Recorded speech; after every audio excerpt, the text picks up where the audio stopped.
Assalamualaikum warahmatullahi wabarakatuh. Apa kabar anak hebat semuanya? Semoga sehat selalu dan tetap semangat walaupun belajar di rumah. Sebelum pembelajaran dimulai, marilah kita berdoa terlebih dahulu. Berdoa dimulai. Berdoa selesai. Anak-anak hebat, adakah yang tidak hadir hari ini?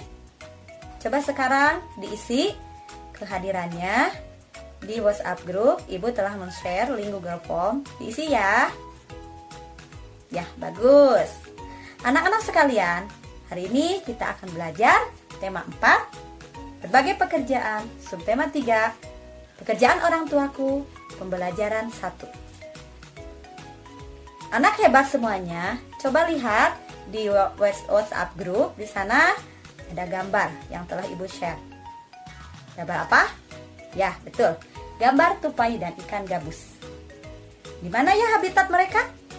Betul, di hutan dan di sungai. Kira-kira apa ya yang sedang mereka lakukan? Ya betul, mereka sedang berbincang. Nah, tujuan pembelajaran hari ini, yang pertama, setelah mengamati video pembelajaran, peserta didik mampu menilai cerita menggunakan peta pikiran dengan detail. Yang kedua, setelah mengamati video pembelajaran, peserta didik mampu mendeskripsikan penilaian dongeng secara lisan dan tulisan dengan detail. Yang ketiga, setelah mengamati tayangan PowerPoint, peserta didik mampu mengidentifikasi jenis pekerjaan terkait sosial budaya di wilayahnya dengan rinci. Yang keempat, setelah mengamati tayangan PowerPoint dan berdiskusi, peserta didik mampu mengomunikasikan jenis pekerjaan terkait sosial budaya di wilayahnya dengan rinci.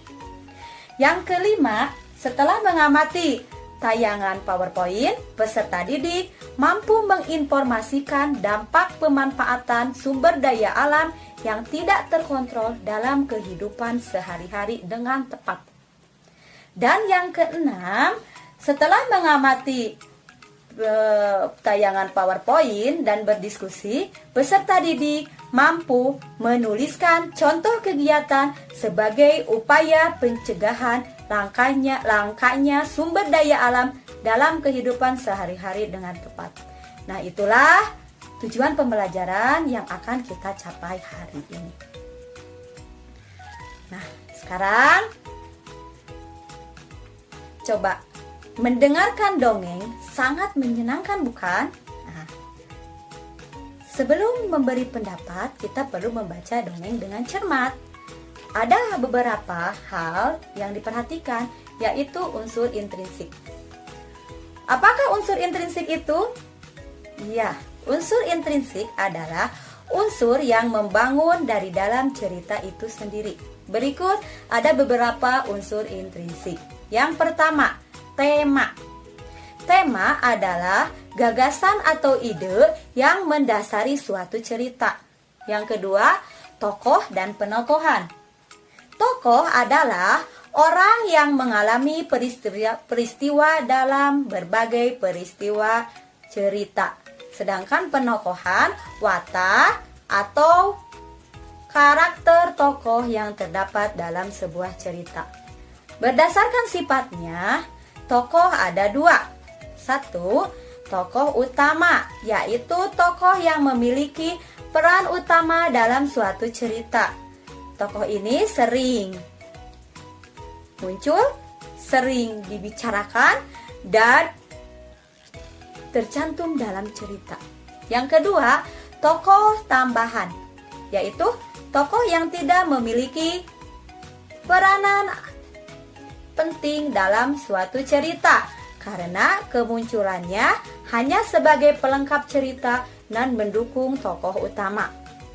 Berdasarkan perwatakannya, tokoh dibedakan menjadi 3 jenis. Yang pertama, tokoh protagonis, yaitu tokoh yang memiliki watak baik. Yang kedua, tokoh antagonis, yaitu tokoh yang memiliki watak jahat. Sedangkan yang ketiga adalah tokoh tritagonis, yaitu tokoh penengah antara tokoh protagonis dan antagonis. tokoh antagonis. Selanjutnya, yang ketiga yaitu latar.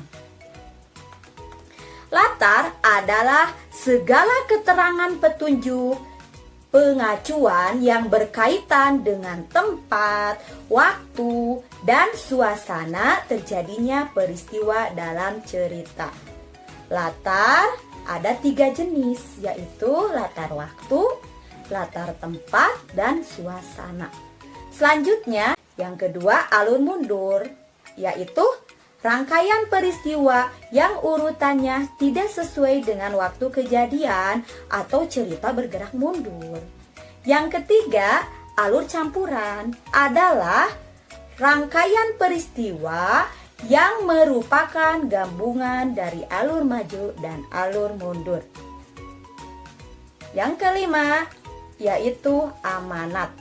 Amanat adalah pesan atau nasihat yang disampaikan penulis kepada pembaca. Nah, amanat ini disebut juga pesan moral.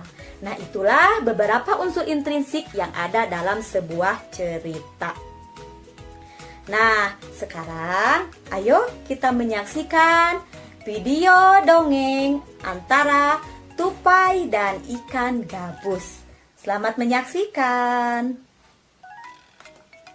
Nah, setelah menonton video tupai dan ikan gabus, kita akan menemukan unsur-unsur cerita dengan mengisi peta pikiran yang ada dalam LKPD yang Ibu bagikan dalam WhatsApp group. Nah, setelah itu silakan kalian identifikasi unsur-unsur cerita tersebut. Ya, silakan diskusikan dengan kelompok kalian.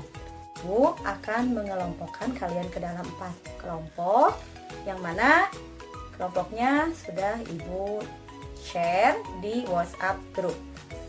Silakan coba oleh kalian diskusikan bagaimana pendapat kalian mengenai cerita tersebut. Kemudian, hal baik apa yang dapat kalian pelajari dari cerita tersebut. Tahukah kamu bahwa dalam mendongeng itu seorang pendongeng menggunakan wayang yang terbuat dari kayu? Ayo kita cari tahu lebih lanjut tentang pekerjaan seorang pengrajin kayu. Silakan dibaca dulu teksnya yang ada dalam PowerPoint berikut. Kemudian kalian diskusikan pertanyaan-pertanyaannya, kemudian diisi dalam LKPD yang sudah Ibu share dengan teman kalian, dengan kelompok kalian. Silahkan diisi. Nah, perhatikan kenampakan hutan di Kalimantan pada gambar di berikut ini. Warna hijau ini menunjukkan bahwa hutan ini banyak pohonnya, sedangkan warna putih ini menunjukkan bahwa hutan ini sudah mundur. Menurutmu, bagaimana perkembangan hutan di Kalimantan dari tahun ke tahun? Ayo, diskusikan dengan teman kalian. Silakan diisi dalam WhatsApp group, kemudian dijawab pertanyaan-pertanyaannya. Nah, kesimpulan hari ini, kita menilai cerita itu bisa dengan menggunakan peta pikiran. Kemudian nanti peta pikiran tersebut diisi dengan unsur-unsur intrinsik cerita. Kemudian keberadaan hutan ini sangat berpengaruh loh terhadap pekerjaan seorang tukang kayu. Untuk itu kita perlu menjaga kelestariannya. Anak-anakku yang hebat, pembelajaran hari ini dicukupkan sekian. Mohon maaf apabila ada kata-kata Ibu yang kurang berkenan. Sebelum menutup kita pelajaran hari ini, mari kita berdoa terlebih dahulu. Berdoa mulai. Berdoa selesai. Anak-anak sekalian, jangan lupa di rumah sering-seringlah, rajin-rajinlah belajar ya. Assalamualaikum warahmatullahi wabarakatuh.